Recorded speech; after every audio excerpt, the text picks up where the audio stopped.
여러분 안녕하세요. 해상운송론 제35강을 시작하도록 하겠습니다. 이번 시간은 해상보험의 마지막 시간으로서 제3절 P&I와 공제에 대해서 알아보도록 하겠습니다. 먼저 P&I에 대해서 알아보겠습니다.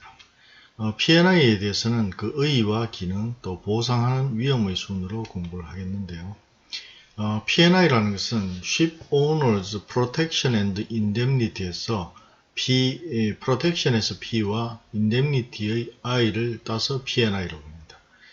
이 경제적 위험에 처해 있는 선주들을 회원으로 하는 일종의 공제조합 내지는 상호보험적인 성질을 가진 제도입니다. 선박보험이나 적하보험은 자기의 재산에 대한 물리적인 손해를 보상하기 위한 보험인 반면에 P&I는 선주의 제3자에 대한 손해배상 책임을 대신해서 보상해주기 위한 이러한 제도라고 볼 수 있겠습니다. P&I의 필요성은 선박의 운항에 관련해서 선주에게 생기는 다양한 손해, 비용, 또 손해배상 책임 등이 있는데요. 이러한 종류가 매우 다양하기 때문에 선박보험과 적하보험만으로는 받지 못하는 경우가 많이 생기고 있습니다. 선박 이외의 물건과의 충돌이라든지 선원의 사망이나 부상에 대한 배상 책임, 또 선화증권의 면책사유에 해당하지 않는 화물 사고에 대한 배상 책임 등이 모두 여기에 해당이 된다고 하겠습니다. 이러한 P&I의 기능은 주된 기능과 보호조적 기능으로 나눌 수가 있는데요. 주된 기능은 프로텍션 기능과 인데미니티 기능으로 나눌 수가 있습니다. 이 프로텍션 기능은 제3자의 신체 및 재산에 대한 배상 책임에 대해서 보상을 하는 기능이고요. 인데미니티 기능은 운송계약 위반에 대한 손해배상 책임을 얘기합니다. 쉽게 얘기하면 인데미니티 기능은 통상적으로 운송계약 위반이라는 것은 결국 화물 손해가 해당이 되겠는데요. 이 적하보험에서 화주가 적하보험으로 이제 커버를 하고 나면은 이 보험자가 보험금을 화주에게 지급하고 난 뒤에 화주로부터 그 손해배상 청구권에 대한 청구권 대위를 하고 이러한 권리를 대위해서 통상적으로 보험자가 선주에 대해서 손해배상 청구권을 행사하게 되는데요. 이때 면책사유에 해당되지 않으면은 그 운송인이 손해배상 책임을 지게 됩니다. 이것을 그 P&I에서 커버를 하게 되는 것을 인데미니티 기능이라고 합니다. 이외에도 P&I는 보조적 기능을 세 가지 가지고 있는데요. 어떤 면에서는 P&I 이런 보조적 기능이 선주들에게 큰 도움을 주기 때문에 P&I 보험의 필요성이 있다 이렇게 보겠는데요. 첫째, 회원사의 회사 채권의 처리에 도움을 줍니다. 예를 들어서 프로텍션 기능이나 인데미니티 기능에 의해서 선주가 손해배상 책임을 지게 된 것을 결국 P&I에서 커버를 하기 때문에 선주가 이러한 그 법률적인 그 처리를 적절하게 하지 않을 경우에는 P&I 클럽에서 보험금을 과다하게 지급할 위험성이 있습니다. 그래서 초기부터 P&I 클럽에서는 적극적으로 회원사의 회사채권 처리에 도움을 주는 방향으로 법률적인 여러가지 조언을 하거나 변호사를 고용을 하거나 뭐 이런 도움을 주게 됩니다. 그래서 이러한 회사채권 처리에 도움이 되고요. 또 회원사를 위한 공탁금이나 금융보증을 제공하기도 합니다. 또 회원사에 대한 선박 운항에 관한 자문을 하는데, 예를 들어서 어떤 회원사 선박이 처음 들어간 항구가 있다면 그 항구에 대한 여러가지 정보를 요청을 하면 그 지역에 있는 이 P&I 클럽의 코리스폰던트를 통해서 자료를 입수해서 또 제공을 해주기도 합니다. 이러한 기능들이 굉장히 큰 도움을 주고 있다 이렇게 보겠습니다. 다음은 그 P&I 클럽에서 보상하는 손해 위험에 대해서 알아보도록 하겠습니다. 첫째, 인명사고에 대한 보상인데요. 선원 재보상 또는 인명소원에 대해서 보상을 하게 됩니다. 선원의 입원비 및 치료비, 장례비, 항로 이탈 비용, 송환 및 대체 비용, 선원의 인명사고와 관련된 각종 손해에 대해서 보상을 하게 되는데요. 보통의 경우에 이것은 우리 선원법에 의한 재보상을 하게 되는데, 이 재보상에 보상을 해야 될 내용들을 P&I에서 커버를 하게 됩니다. 다음은 여객의 인명사고에 대해서 여객의 승하선 기간에 발생한 사고로 생긴 입원비 및 치료비, 송환비, 장례비, 장애보상, 수화물 손해배상, 항로 이탈 비용에 대해서 보상을 하게 됩니다. 그 밖에 도선사, 하역 인부 등 선박 위에서 직무 수행과 관련하여 발생한 인명, 상해 및 사망에 대한 선조의 배상 책임에 대해서도 보상을 하게 됩니다. 이러한 인명사고에 대한 보상과 함께 항만 안에서 생긴 여러가지 손해에 대해서도 보상을 하게 되는데요. 항만시설 또는 해양 구조물과의 충돌 또는 저반시설이나 항로 표지 등에 입힌 손해, 또 예선을 사용하는 때에는 예선의 과실로 인하여 부두시설, 본선 또는 예선이 입은 손해로서 본선 선주가 지는 손해배상 책임, 항만관계법에 의하여 난파선의 선주가 져야 하는 난파선의 재고 비용 등이 항만 안에서 생긴 손해로서 보상 대상이라고 하겠습니다. 다음은 운송 과정에서 일어난 손해로서 화물을 수령, 선적, 적부, 보관, 운송, 양육 및 인도하는 운송의 모든 과정에서 일어나는 화물의 손해에 대하여 선주가 손해배상 책임을 지게 되는 손해에 대하여 보상하게 됩니다. 이러한 그 손해배상 책임이 발생되는 경우는 상사과실에 해당이 되는 것이다. 이렇게 보겠습니다. 다음은 벌과금, 과태료 등의 손해에 대해서도 보상을 하는데요. 통상적인 보험에서는 있을 수 없는 일인데 인도하는 화물의 수량, 중량, 용적 등이 크게 부족하거나 또는 너무 초과하여 생긴 벌과금, 과태료. 두 번째, 검역법, 출입국 관리법, 관세법 등과 같은 입항국의 법령 위반으로 인하여 지급하는 벌금 또는 과태료. 이러한 그 벌금이나 과태료에 대해서도 보상을 해주게 됩니다. 모든 벌금이나 과태료를 다 보상하는 것은 아니지만은 선주들의 입장에서 이것이 그 해상 위험이라고 볼 수 있는 것들은 보상을 해준다고 보겠습니다.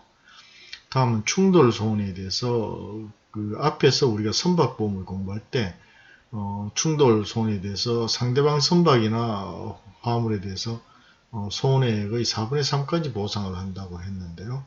4분의 1에 대해서는 보상하지 않죠. 이 부분은 이제 결국은 선박보험에서 보상하지 않기 때문에 이 4분의 1과 관련된 손해 및 관련 비용에 대해서 P&I에서 보상을 하게 됩니다. 또 다른 선박과 그 선박의 화물이 침몰된 경우에 이것을 제거하기 위한 비용도 보상을 하게 됩니다. 다음은 공동훼손 구조료 및 특별비용을 보상하는데요.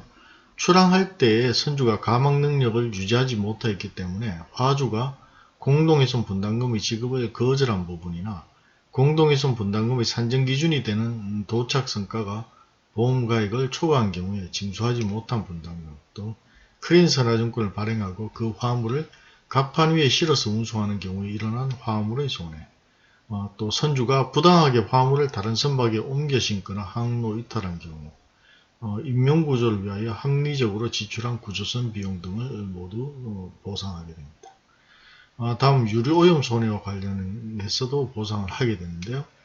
이 해상을 항행하는 모든 선박은 연료유 또는 화물유를 싣고 다니기 때문에 유류를 바다에 흘림으로써 손해를 일으킬 위험이 매우 높습니다. 이러한 유류에 의한 해양오염 손해에 대해서도 P&I가 보상하는데요. 이러한 보상 범위는 통상적으로 그 CLC 협약에 따른 선주의 배상 책임 또는 벙커 협약에 의한 배상 책임에 대해서 보상을 하게 됩니다. 우리 국내법으로는 유류오염 손해배상보장법에서 그 한도가 정해져 있습니다. 다음은 그 공제에 대해서 알아보도록 하겠습니다. 공제에 대해서도 의의와 여객공제사업, 선원공제사업, 선박공제사업에 대해서 알아보는데요. 이 기준은 대개 그 한국해운조합의 공제 약관을 기준으로 여러분께 설명을 드리도록 하겠습니다. 한국해운조합의 그 공제라는 것은 회원인 해운회사가 직접 여객과 선원에게 배상 책임을 짐으로써 입게 되는 손해, 비용 및 선박의 손해에 대해서 보상하는 상호공제라고 설명을 드릴 수 있겠습니다. 이 한국의 독자적인 선주상호보험조합의 설립이 늦어졌을 뿐만 아니라 이러한 그 KPNI가 설립되기 전까지 내양해운회사의 규모가 상당히 영세하였기 때문에 해운업법 제6조를 근거로 해서 한국해운조합이 주체가 되어서 공제사업을 시행을 하고 있습니다. 다음은 여객공제사업에 대해서 알아보겠습니다. 여객공제사업은 여객보험이다 이렇게 보면 되는데요. 보험 약관이다 이렇게 보시면 되겠습니다.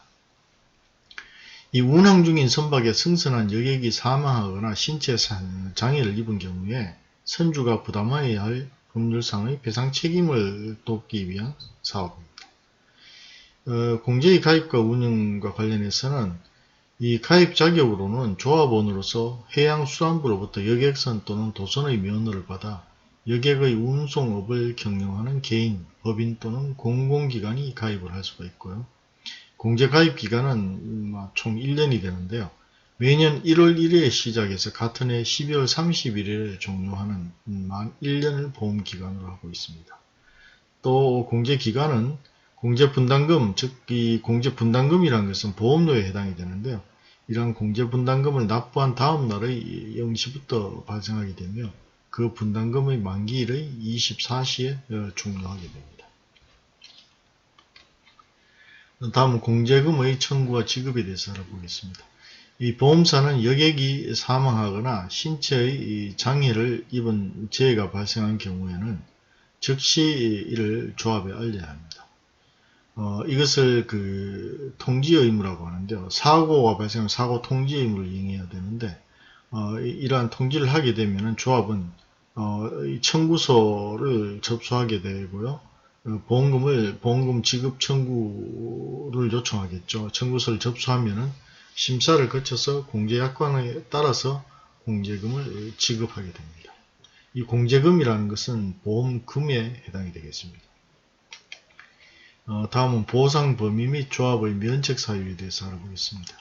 이 보상 범위는 이 가입자가 피해자에게 지급한 법률상의 손해배상금이 보상 범위라고 보겠습니다.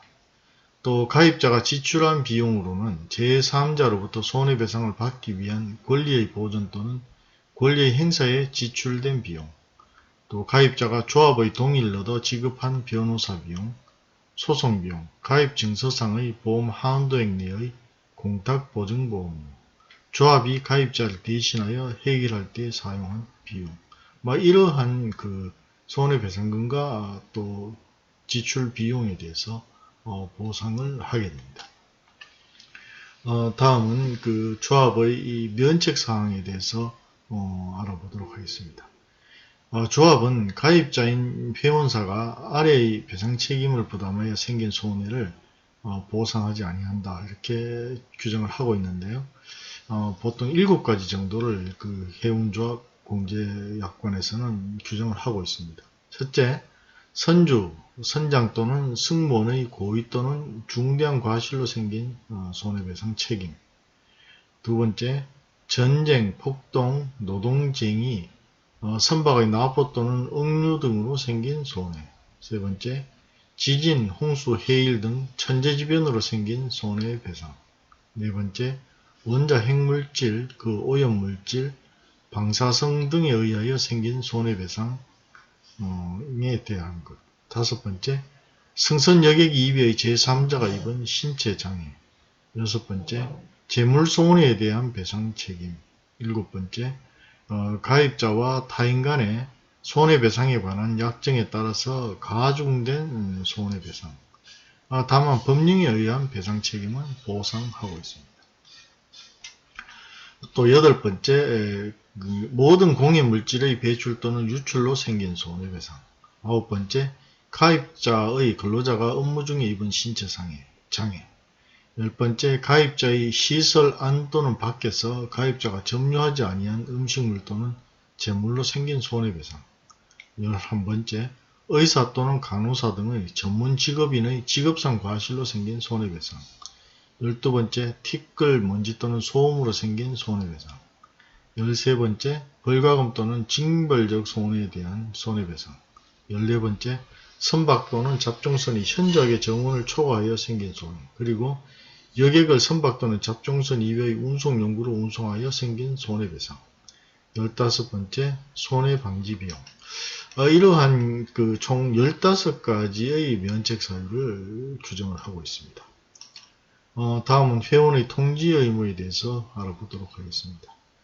이 공제가입 신청서에 대한 기재사항을 변경했거나 여객공제에서 담보하는 위험을 다른 보험자와 보험계약을 맺을 경우 또는 선박을 양도대여 또는 반환받았을 때 선박의 정원 변경, 선박의 항로 변경, 위에 명시한 사항 이외의 새로운 위험이 뚜렷이 증가한 때 이와 같이 피보험자에 해당되는 회원의 위험이 변경되는 경우에는 보통 손해보험의 원칙상, 원리상 우리가 위험의 변경에 대해서 통지 의무를 우리가 이행을 해야 되는데요. 이러한 내용을 회원주와 공제약관에서도 역시 동일하게 규정을 하고 있습니다. 다음은 선언공제 사업에 대해서 알아보도록 하겠습니다. 선언공제 사업이라는 것은 선언의 재해에 대하여 선주의 보상 책임을 돕기 위하여 조합이 실시하는 상호 공제 제도입니다. 선언의 퇴직금 적립공제 사업도 이와 함께 시행을 하고 있는데요. 이런 것을 모두 합해서 선언공제 사업이라고 할 수 있겠습니다. 공제의 가입과 운영에 대해서 알아보겠습니다. 선주의 자격은 한국해운조합의 조합원으로서 선박을 운항하는 선박 운항자여야 합니다. 조합원이 아니더라도 특수선박의 운영자 또는 관리인으로서 조합이 특히 필요하다고 인정할 때는 공제가입의 자격을 부여하고 있습니다. 또 공제가입의 대상이 되는 선원은 조합원의 선박에 승선하여 선언법의 적용을 받는 선원이 이에 해당이 됩니다. 공제기간은 총 공제가입기간은 1년이고요. 공제의 효력은 공제분담금 즉 보험료를 납입한 다음날 0시부터 만기일 24시까지 1년간 공제 효력이 발생하게 됩니다. 조합은 가입자가 조합원의 자격을 잃었거나 또는 분담금을 3개월분 이상 미납하였을 때에는 공제가입을 해제할 수가 있는데요. 이 경우 조합원은 가입자에게 이미 받은 분담금은 돌려줘야 합니다. 이게 해제가 되기 때문에 처음부터 분담금 보험 가입이 효력이 없게 되는데요. 이때는 이제 수령한 분담금을 돌려주도록 되어 있다는 점이 일반적인 보험과는 좀 다르다 이렇게 볼 수 있겠습니다. 다음은 공제분담금의 부담과 공제금의 청구에 대해서 알아보도록 하겠습니다. 이 공제분담금에 대해서는 공제분담금 부과율은 공제기간 1년에 대한 가입선언의 1년 임금에 대한 비율로 정해집니다. 일종의 보험료율이라고 볼 수 있는데요. 가입 선박의 총 톤수와 선령에 따라서 정해진 기본 부과율을 적용하게 됩니다.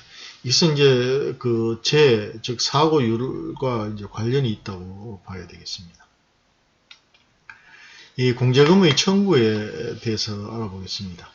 이 가입선원이 직무상 사망, 부상, 장애를 입은 경우 또는 가입선원이 3개월 이상 행방불명이 된 경우에는 약정공제금을 지급하게 됩니다. 또 선원이 직무의 원인으로 재해를 입은 경우에는 3개월 내에서 요양보상에 한하여 공제금을 지급하게 됩니다. 또 공제가입자의 선언공제사업에서 정한 요양보상 및 상병수당의 보상 한도액을 초과하는 보상을 희망할 경우에는 임의공제에 가입을 하게 됩니다. 쉽게 얘기해서 위에 약정공제금 지급 사유와 그 다음에 요양보상에 대해서는 선언법상 재해보상의 범위에 들어가는 내용이고요. 이 임의공제는 그보다 더 많은 보상을 해주겠다 할 경우에는 임의공제를 통해서 더 많은 공제분담금을 내고 사고가 났을 때 공제금을 더 많이 지급을 하게 되는 것입니다. 그래서 위에 두 가지 사유는 이제 선언법상의 재해보상의 내용에 속하게 되는 것이고요. 특히 선언의 경우에는 승선 중에는 결국은 출퇴근의 개념이 희박하죠. 당직 시간과 당직 아닌 시간 이렇게 구분이 되는데 결국은 직장 내에서 24시간 거주하면서 생활을 하기 때문에 직무 외의 원인으로 일반적인 질병이 발생했다든지 재해가 발생했을 때도 요양보상이라는 재해보상을 하고 있다는 점이 일반적인 근로기준법과는 다르다 이렇게 보겠는데요. 이러한 내용들도 전부 P&I에 해당되는 선언공제에서 보상을 하고 있습니다. 공제금의 지급과 조합의 면책사항에 대해서 알아보겠습니다. 이 공제금은 선원이 사망 또는 행방불명인 때는 지급 예정인 공제금의 100분의 50의 범위 안에서 선지급이 가능합니다. 또 조합의 면책사항인 경우에는 공제금의 100분의 30을 지급하게 됩니다. 다음은 조합의 면책사항에 대해서 알아보겠습니다.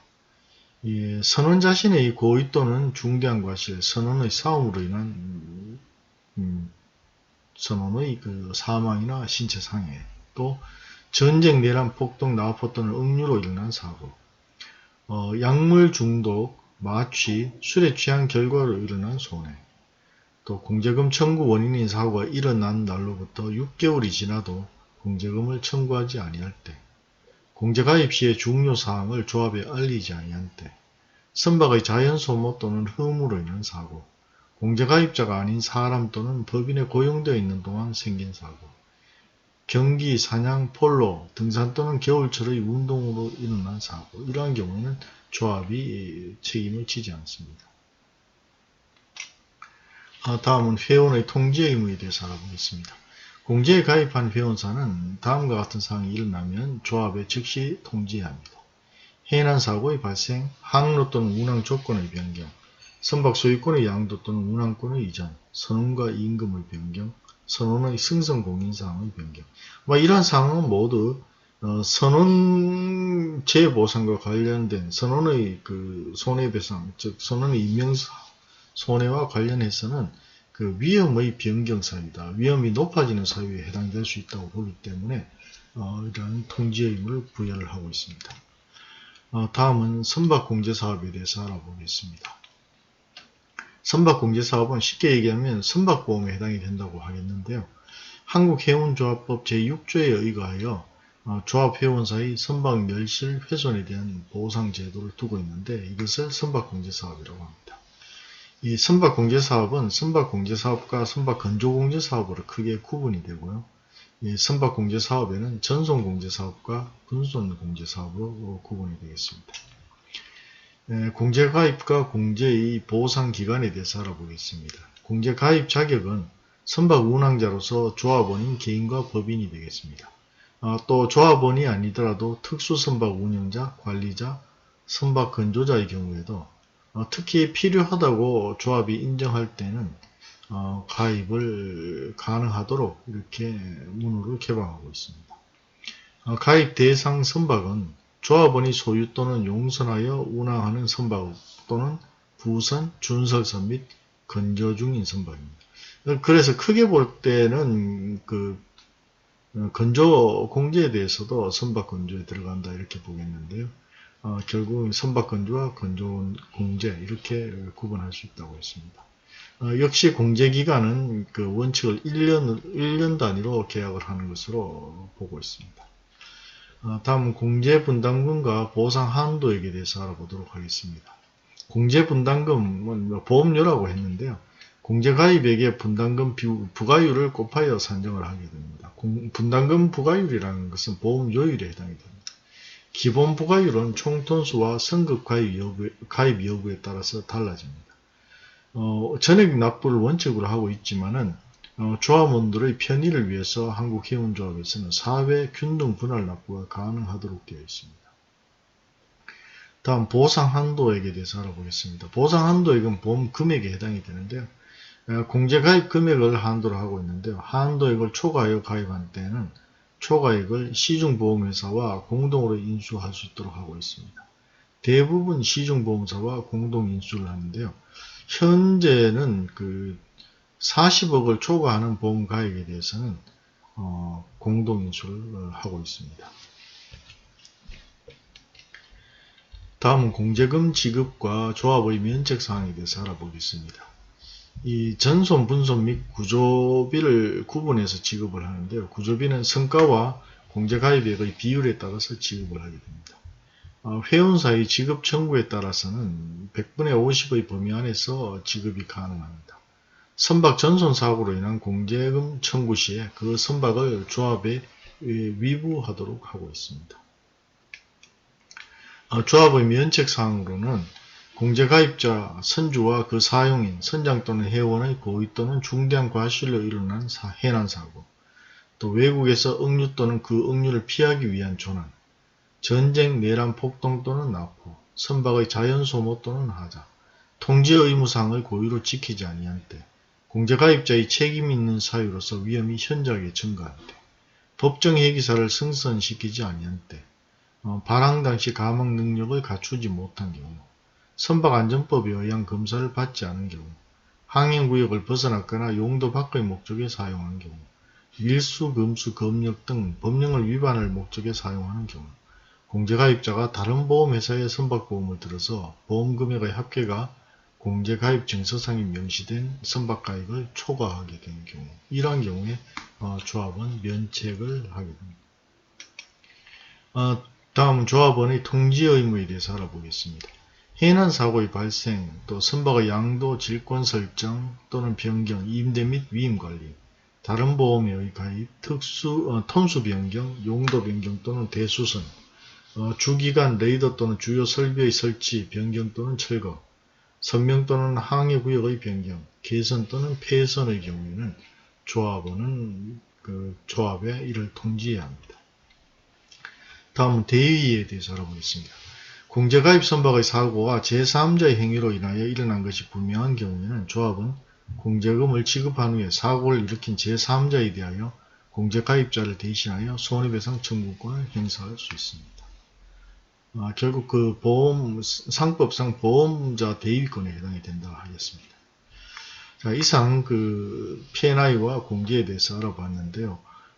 이번 강의를 통해서 해상보험에 대한 5번의 강의를 모두 마치게 되겠습니다. 이번 시간 강의를 통해서는 첫째, P&I의 개념과 법적 성질을 여러분들이 설명해 봅시다. 두 번째, P&I 기능에 대해서 3가지를 제가 설명을 드렸는데요. 주된 기능 2가지와 또 보조적 기능 3가지가 있었는데, 이러한 기능에 대해서 설명해 보도록 하겠습니다. 세 번째, P&I가 보상하는 범위에 대해서도 설명해 봅시다. 네 번째, 한국해운조합 공제의 종류가 3가지 있었죠. 여기에 대해서 설명해 봅시다. 다섯 번째, 한국해운조합의 여객공제에 대하여 설명해 봅시다. 여섯 번째, 한국해운조합 공제의 가입 자격을 공제 종류별로 비교 설명해 보도록 합시다. 이상 제35강 강의를 마치도록 하겠습니다.